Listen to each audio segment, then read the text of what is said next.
Hey, Luminary, the June solstice marks the halfway point of the calendar year, a moment when the sun appears to stand still and invites you to do the same. In today's episode, we're going to explore the astrology of the solstice, as well as a little bit of the astronomy, the deep wisdom of the sun entering Cancer, and how this pause in time offers you a potent opportunity for reflection, recalibration, and recommitment. If you're a changemaker, leader, or entrepreneur craving sustainable growth, the answers won't come from pushing harder. They will come from nourishing your work, your body, and your vision with the care it deserves. Welcome, welcome. I'm Leslie Tagorda, your astrologer and brand navigator, here to help you lead with your stars. If you're ready to unlock your one-of-a-kind brilliance, expand your leadership, and harness astrology as a tool for your change-making work, you're in the right place. Be sure to subscribe, and if you know a visionary who needs to hear this, share it with them. Let's light the way together. All right, my friends, can you believe that we're already in the third week of June and that we are at our calendar year halfway point of our June solstice? The sun moves into Cancer on June 20th at 7:43 p.m. Pacific, 10:43 p.m. Eastern. I'm really looking forward to that Friday. June 20th is a Friday, and I live in San Francisco, so I'm on the West Coast. And the sun's going to set a little after the sun moves into Cancer. And so I'm going to gather with some of my friends, and we're going to go to out to Ocean Beach, and we're going to put together a bonfire, and we're going to be doing some of our powerful, like personal rituals. I know that this particular friend and friend group that I have, my more woo-woo witchy kinds of friends, when we go to the ocean and make our offerings and burn off and release the things that we're not going to take with us on this next path, magic happens. I kid you not. Every time we do these rituals, something amazing happens. And so I'm really looking forward to what's going to happen this time.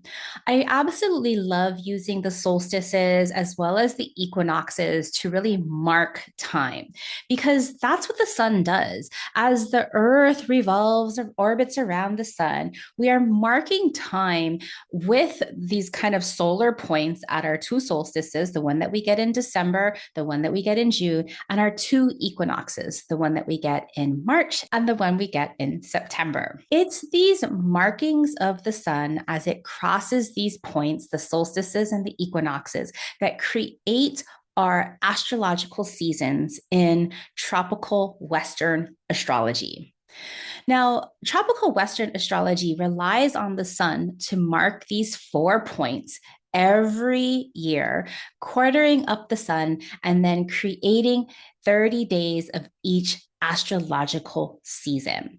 And so when we look at the relationship to the astronomy, the astrology, of course, is the meaning and the story and the myth that we attach to the astronomy, the science, the study, the facts of. Now, solstices, of course, we get them in I keep on diverging back to like my Northern Hemisphere kind of viewpoint. And I do want to acknowledge that we have lots of friends in Australia and New Zealand and in the Southern Hemisphere. So excuse me if I just go into that normal habit. But our June solstice sparks off the summer season. That's why we have all of our cardinal signs at each of those 4 points, the solstices and the equinoxes.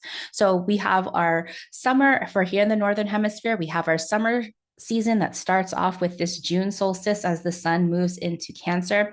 And in the winter or in the December solstice, the sun moves into Capricorn, sparking in the Northern Hemisphere the winter.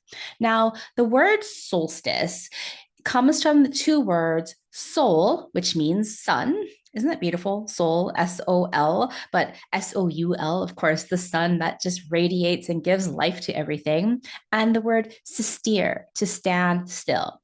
Now, if we look in the sky, and I hope that you do get to look in the sky and observe just kind of how the sun rises and sets, during the days that are leading up to the solstice and away from the solstice, again here in the Northern Hemisphere, it appears that the sun is coming to a standstill.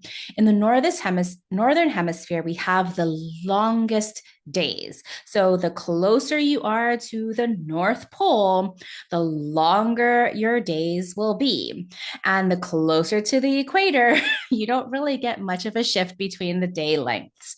Now, when the sun appears to stand still, it looks like for about 4 days in a row in the sky, it just seems that the sun stops at that midheaven. It's there for what seems like forever. And in the winter time, well, those night times feel like there is no sun forever. And so when we have this word solstice means for the sun to stand still. And when we are standing still, it is our perfect time to pause and reflect.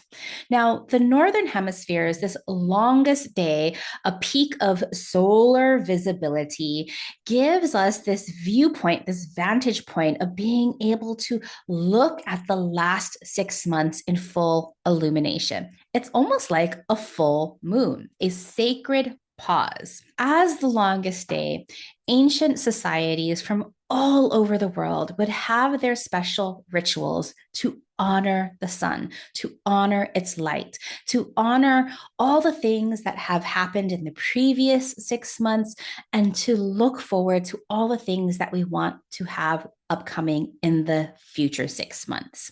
You might have heard me speak on other solstice and equinox episodes about the astronomy of the solstice, right? The earth is tipped at 23 and a half degrees. And in the summer, when you look on the eastern horizon of where the sun is rising, at that eastern horizon during the solstice, the sun will be at its northernmost point as it rises on the eastern horizon. During the winter, again, during the winter, it'll rise at its southernmost point, and during the equinox, it'll rise due west and due east. It's so beautiful to notice this transition of the sun. At this northernmost point on the eastern horizon, this is what we call the Tropic of Cancer. The Tropic of Cancer is 23 and a half degrees north of the equator. That's as high north as the sun will get. And near that 23 and a half degrees of Cancer sits Hawaii, where I was born and raised. Hawaii on Oahu, it's a few degrees south of that 23 and a half degrees, but the few days before the solstice and a few days after the solstice, we will get what we call the zero shadow days. We get these zero shadow days twice every solstice season. And so on the zero shadow days, the sun is directly above Hawaii, and you go outside and it's incredible because nothing has a shadow. And so if you live near the equator and you get these times where the sun is directly overhead, you get this beautiful spectacle of zero shadows. And so what happens when you have zero shadows? You can see everything.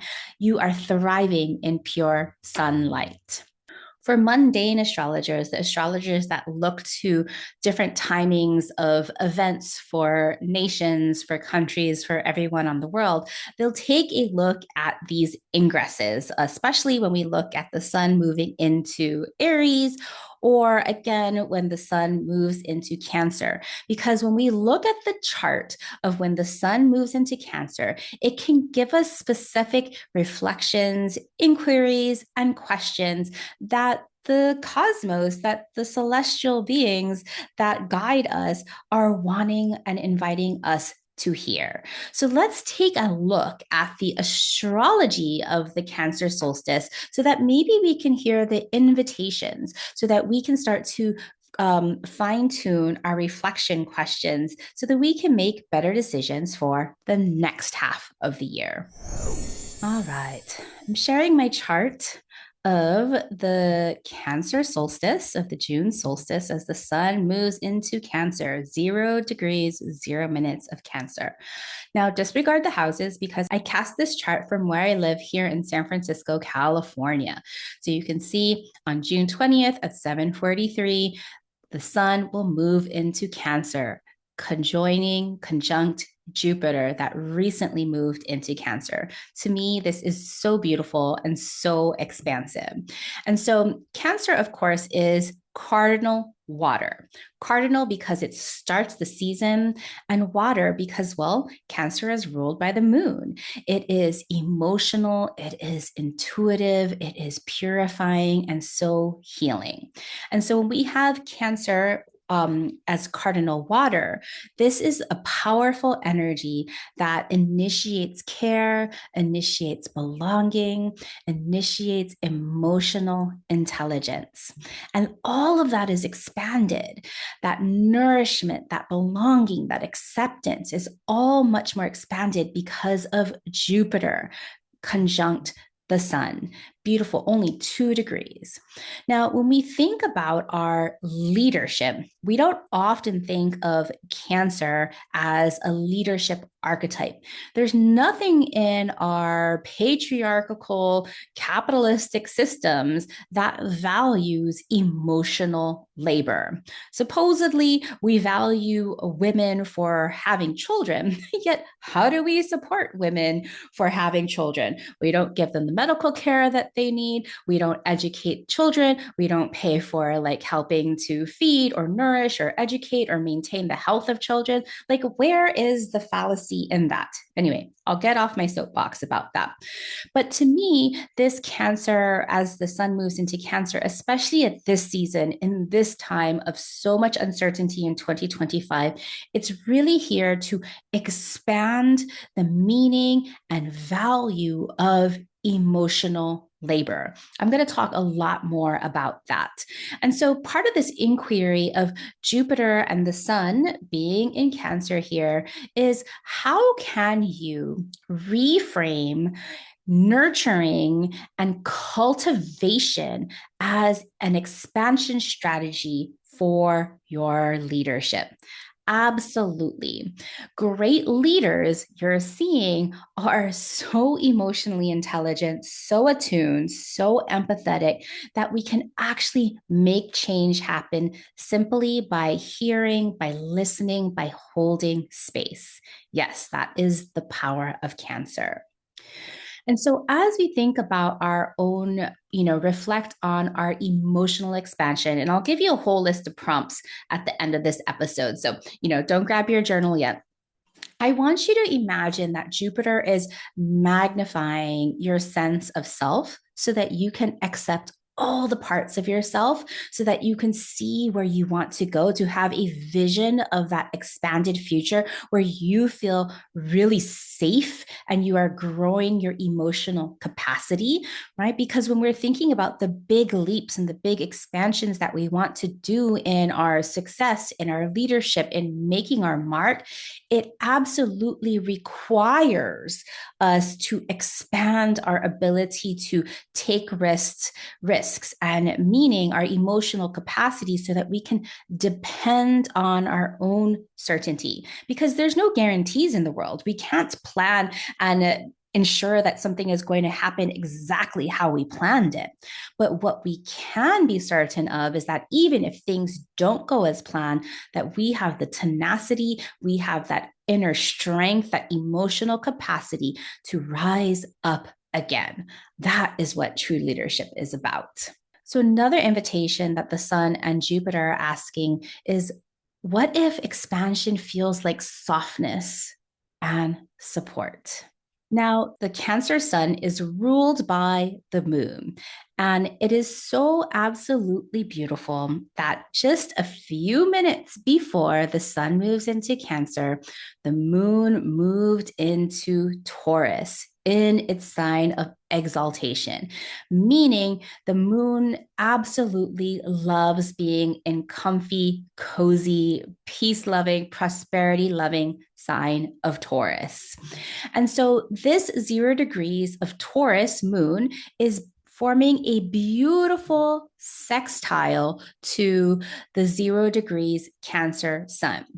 We just finished wrapping up a second cohort of Astrobrand 101 in this year, 2025, my second and final cohort of Astrobrand 2025 this year. You can still take it on demand, of course.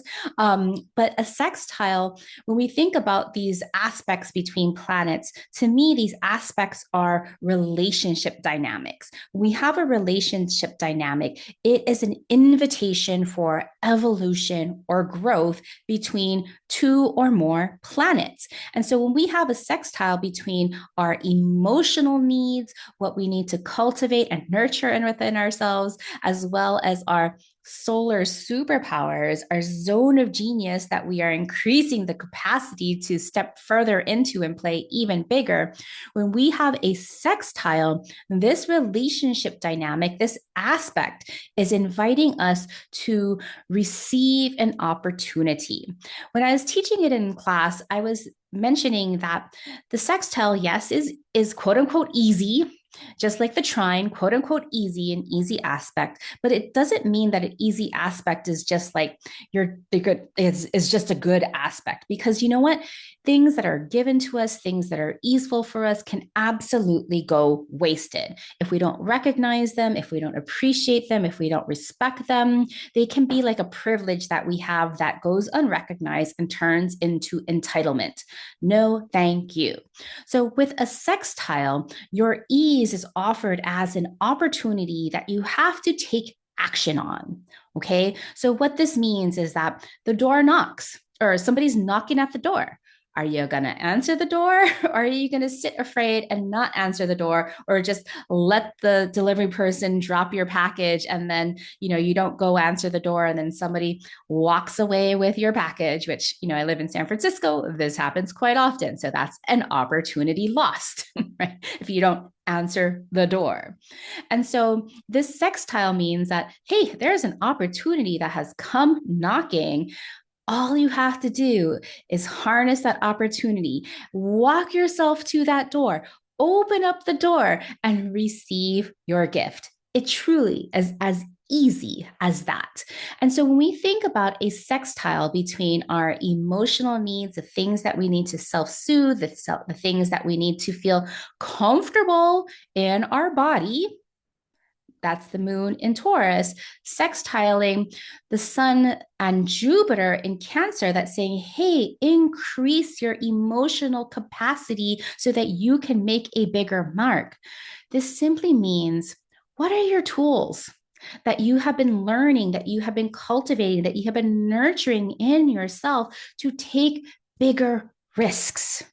Okay, my friends, I want you to play big. I want you to be making a mark. I know you have the ability, the strength, the smarts, the beauty, the know-how, the brains, the whole package, right? And yet fear can easily hold us back. Triggers from past traumas, procrastination, hiding, diminishing our value, all those things. We have to recognize them. We have to hear their invitations. That's the answering the door. And then we have to practice our self-care tools so that we can befriend our fears, befriend our challenges, and make the big changes in our lives. When our success, when we think about like, oh, I just need another social media strategy. I just need to know who my soul customer is. I just need to know what my aligned offers are. Yes, you do need to know that. But if you know all those things and you're still running into issues, let me tell you, this is an inside game. There's still fears. There's still like self-sabotage that's holding you back. And this is your opportunity to reflect on the things that are not going to hold you back anymore and to equate these to the tools, the self-care tools, the self-soothing tools, the self-nurturing tools, the emotional capacity enhancing tools that will help you get to that next level. And those tools that you need, look to your moon sign. Those are indeed those tools. If you follow me on Instagram, I have a pinned post about self-soothing according to your moon sign. So I invite you to check that out because this is a beautiful, fresh opportunity, like a fresh start for you at this midway point, this marker of the next half of the year. Now, also, the Sun Jupiter is squaring off Saturn and Neptune. Now, Saturn and Neptune are now both in Aries. They'll return back to Pisces a little bit later this year, but right now they're both in Aries, and Saturn is getting really, really, really close to Neptune. Saturn will meet Neptune by degree, but not by minute. So, for all intents and purposes, this is an exact conjunction. Or this is a conjunction. It's not yet an exact conjunction. The exact conjunction will not happen until February of 2026. But for sure, we're already feeling it. And so Saturn and Neptune, I've been talking about this all of 2025. And to me, Saturn and Neptune is asking us to invite our courageous compassion. Aries is that bold, courageous energy. Neptune is that compassion. Saturn wants us to crystallize and become more masterful at doing the courageous things with compassion. And so when we have these two energies that are squaring, yes, things can get a little bit intense, like we we're talking about the sextile being an opportunity. Well, a square is a trigger point. It's a place of contention. It's a place of conflict. But let me tell you, conflict, triggers, tension, always get things moving. So I'm super grateful for oppositions and squares because you know what? They get things moving fast. They add some heat, they add some excitement, they add that catalyst that we truly, truly need. And so when we have this square to the sun, this is also inviting us to see, hey, this is your point now. This is your catalyst. If we're not going to take action right now, if you're not going to take action on this, then who's going to take action on this for you? Nobody. Okay. So this is your call to say, okay, what do I promise to do? Are there big dreams that I haven't yet accomplished that I need to have like bigger priorities and boundaries for? Like, I know for me, this first 6 months of the year have been such a whirlwind, so beautiful. I've been doing all the things, yet I haven't been doing the thing that I promised to do, which was to finish my book. I really need to finish my book, my manuscript. I'm going to do that. I am this close to finishing it. And so for you, what are those things that you need to protect and create boundaries for that help your big vision, that help you refine your vision, that help you commit to your vision, to the things that matter? And so trust that the Saturnian structures is going to support your expansion. We don't want to just expand all willy-nilly all over the place, right? We want to use and harness that Saturn as a trellis so that we can grow with form and function. And then Neptune just makes it also artistic, makes it like a spiritual devotion. And so, what is this spiritual devotion towards your vision that you are going to use to catalyze you to commitment? Lots of words, I know. Hopefully, you get the vibe. You get it, right? You get it, of course. Okay, we also have the moon squaring Pluto. The moon and the sun are, of course, the two most important pieces of this chart. The moon because it rules the sun, Jupiter, of course, because it's conjunct the sun, and we're looking at this chart because of the sun. But as we come back to the moon as the depositor of the sun, we look at the aspects that we have to the moon. So we have aspects, of course, to Pluto, another square, another trigger point, another place where what emotions are going to drive me. Now, I often talk about the moon as our emotional gatekeeper, that if we are not looking at our moon, our unconscious why, we're going to get stuck with making decisions based on fear. And a moon square Pluto like this absolutely can mean we're stuck in this place of fear. Okay. And so if you are stuck in a place of fear, this again is your opportunity to befriend your fear, because your fears here have gifts for you if you just get a little quiet, if you just get a little curious with what your fears want you to know. What shames do they want to be released and unveiled? What power and control that somebody had over you that no longer is there, but like maybe that residual shame is there. To me, this is what that Pluto and Moon square is asking of you. So if you're somebody who is stuck in fear, notice what fear is making you do, like decisions that it's making you make, and decide to reflect on that, to recognize that, and to decide how you're going to make different decisions. Now, this Pluto is also, Uranus rather, is forming a beautiful trine with Pluto. By the time Uranus moves into Gemini, in July, we are going to have this beautiful trine. So Pluto process to break down that kind of compost energy, that, fire, like phoenix rising from the ashes, the fire to the phoenix, and then Uranus, which is your breakthrough energy, the energy that awakens you, that energy that feels disruptive, but ultimately takes you on a higher path. And so when we have this trine, another opportunity, another gift, you don't even have to open the door. The gift comes right to you. It's already in your pocket. It's already manifested, your ability to break down and break through. So for me, as the Pollyanna of the astrology world, always looking for the gifts. And I hope you are too, because, when we have interpretations, like you can interpret this in any way that you want. I can choose to look at the fear of this chart, but I don't want to bring that into my life. I want to see the opportunity. I want to see the lesson. I want to see the meaning and choose the beautiful things. And I hope you can choose those too.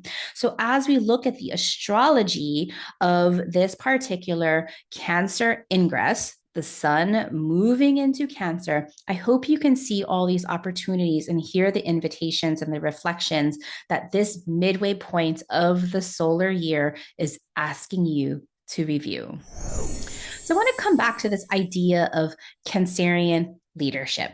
Now, you might have a strong Cancer. Maybe you have a Cancer sun or a Cancer moon or rising. Maybe you have a Cancer midheaven or on the other angles. Maybe you have moon on one of your angles. If this is you, you absolutely are a Cancer leader. And we are here to increase, amplify, expand the value of emotional labor. Now, Cancer, of course, you probably have heard, especially if you have strong Cancer, that you're too emotional, too sensitive, you cry too much, all this bullshit, okay? But Cancer and the sensitivity and your tears are superpowers. The sign of Cancer teaches us that emotional labor is the foundation, it's the space that creates strong leadership. And when we put value to Cancer labor and Cancer intelligence, this comes down to holding space for other. It comes down to having the sensitivity to understand and have empathy for people's unspoken needs. It has to do with being able to harness all of that emotional power, the power of feeling through your emotions instead of avoiding your emotions, because an emotional wave is like 90 seconds. And if we're constantly running away from emotions that we deem to be too scary or too uncomfortable, something that you could move through in 90 seconds now could take 90 weeks, 90 days, because you simply were not riding that wave. Cancer's real ability is to cultivate, to nourish, and create emotional security. And the greatest leaders, especially the leaders that are rising, the leaders in the time of where AI is doing so much work, is to be that emotional support system. Because if Cancer doesn't come and do its work first, right? Cardinal water, then no one feels safe enough to be nurtured. No one feels safe enough to soften up. No one feels safe enough to be able to do that growth and transformation, because growth and transformation comes from safety, comes from trust, comes from softness. That Cancer is here to nurture, cultivate, and caretake. Right. So hopefully this is our call to see that and reframe that emotional labor is at the cornerstone of what we need to be creating in this new world, in our new economy, in our communities. Because as a leader, I want you to see your emotional labor. I want you to recognize the value of transformation that you hold in your emotional labor. I want you to see how maybe you need to amp up that emotional space holding. Maybe you need to ask for help so that you can manage your own emotions. And so, where in your life do you have this Cancer energy? And if you're listening back to the Jupiter and Cancer episode, you'll see that Jupiter traversing there is asking you to expand. And so we have this beautiful month where the sun is going through Cancer, Jupiter is going through Cancer, and this is all asking us to expand our own emotional nourishment so that we can be better business leaders. And if you have a very strong Cancer in your chart, this is for you to amplify the value of your emotional labor and intelligence. All right. So let's take a look with a celestial business review and reflection. As I've been talking about, this midway point is such a perfect time to look at the past 6 months of your leadership, of your life, and so that you can make decisions on how you want to lead in the next 6 months of your work and your life. Hopefully, if you're taking a little bit of time off during the summer so that you can restore, so you can reflect, so you can really soften up and do some of this expansive work. And so I want you to ask yourself some of these questions. This might be a time where you want to pause this episode, grab your journal, and let's do some great reflections and reviews. So, thinking about the last 6 months, what were your favorite parts of your last 6 months? I want you to cue into how did you feel? What made your favorite things the most enjoyable and successful? What did these like peaks and fun and favorite parts show you what was possible in your life and work? And ask yourself, how will you create and allow for more of these moments in your next 6 months? Again, allowing you to lead with your bliss. What were your favorite parts of the 6 months? And don't, start off just making a list, some successes that you had in your business, some like touching highlights that maybe you had with your family and your loved ones. How are you feeling? What made it so enjoyable and successful? What were the highlights? And what do you now see that is possible? Can that start a new baseline for you so that you can only expand upwards? And start to decide how you will create more of these moments in the next 6 months. Now, on the opposite end, when we think about our favorite parts, we also want to look at our challenging parts, because our challenging parts where our lessons and our learnings are from. Now, not to feel the pain of them necessarily, but to pick up the learning lessons. My son is super into Zelda, and I was talking to a client who also loves Zelda just recently, and I was basically saying life is just like a video game. In a video game, like if you make a mistake, you pick up your lessons, you pick up maybe some new tools, and you go back and you try again. Why can't your life be like that? So let's take a look at this last 6 months, this time looking at the challenging and the hard parts. Because when you're looking at the challenging and the hard parts, I want you to understand a few things. Like, what did you learn about yourself from these challenges? What did you learn about life or other people? What skills and mastery did you pick up and learn because of these challenges? And how did you stretch and grow as a result of these challenges. Our challenges are just as important to look back at as our gifts. Now, when we're looking at our gifts and our challenges, I want you to see that these are both adding to your collective expansiveness, your collective evolution, your collective growth, because both made you stronger, both made you smarter, both made you more successful. Even if it seems that maybe you took a couple of steps back, you still grew. And so, how did you evolve? Okay, the last set of reflection questions. If you're somebody who likes to create New Year's intentions, resolutions, or goals, dig those up from your journals and take a look at them. I want you to notice what has come to fruition, like what have you already accomplished, and what still has to come to fruition. What are you still working on? Now, the things that you're still working on, the next question, of course, is, do you still want those things?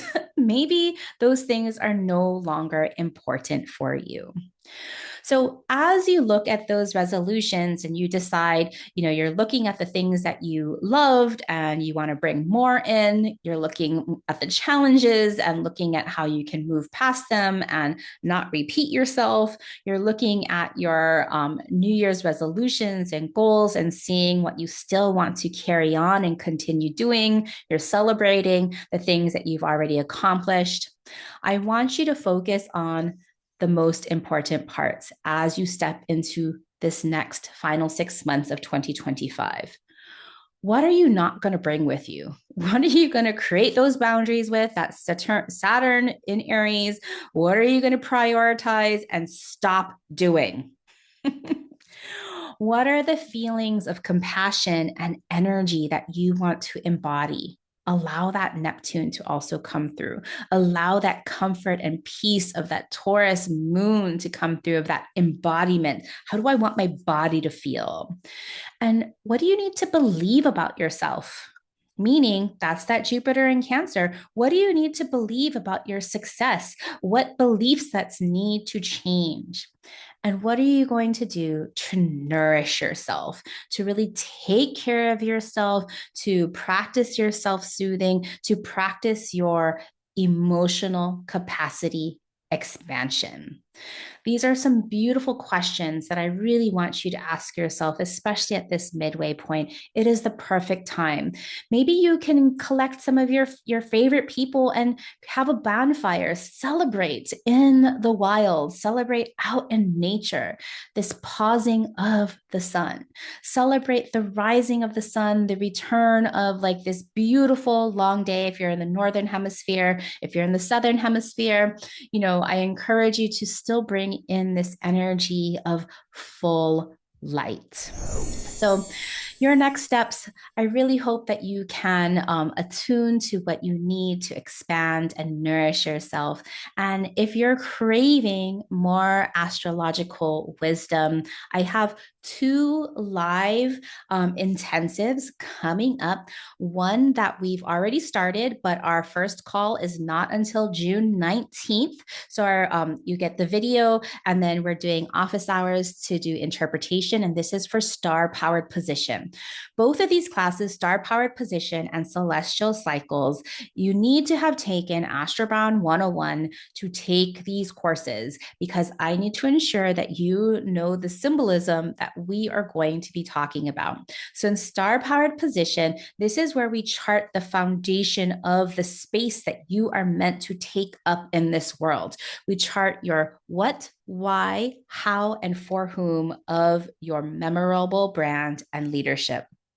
We're going to be working on discovering your superpowers and aligning to your soul customer and putting words to your leadership, how you describe what and how you do, so that you can make decisions from clarity and emotional security. And so again, these classes the videos have already gone out, and our first of 4 live calls is on Thursday, June 19th, and this is star-powered position. The second class that I'll be offering later in the summer, live in August, 4 Thursdays in the latter part of August, is called Celestial Cycles. Over 4 weeks, we're going to be looking at the micro and macro cycles and rhythms of all the planets so that you can track and work with planetary timing, so that you can create calendars and launches aligned with your energy. And so you can make strategic choices that honor your natural flow. And so that is Celestial Cycles, and that's coming in August. Again, for both of these classes, you need to have taken Astro Brown 101. And so if you've already taken Astro Brown 101 and you want to deepen your learning into the Astro Brown method, let me know. You can head on over to my website, starpowered.com, to find those links. I'll also have them in the show notes. I have a special bundle right now that if you want to take both of these classes, Star Powered Position and Celestial Cycle together in a bundle, I have some extra deals for you. And so head on over to my website, starpowered.com, to sign up. I'll have the details in the show notes. So my friends, this solstice, this June solstice, as the sun sits still and moves into the sign of Cancer, may the stillness of the sun show you where you have grown. Let the water of Cancer remind you to lead with softness and tenderness, and let the reflection of this solstice guide you to prune away what no longer fits, so the next 6 months can be expansive, soulful, and fully yours. Happy solstice, luminary. May your next season begin with so much loving kindness and soft power. Bye for now. As a human design projector, my energy shines more brightly because of people like you who share my work. If you enjoy this podcast and want to help build a movement of innovative astrology and leadership and spark the intuitive revolution, please rate and review this podcast on Apple Podcasts, or better yet, share this podcast with your change-making besties. We will all shine brighter together as we create the future we want to see.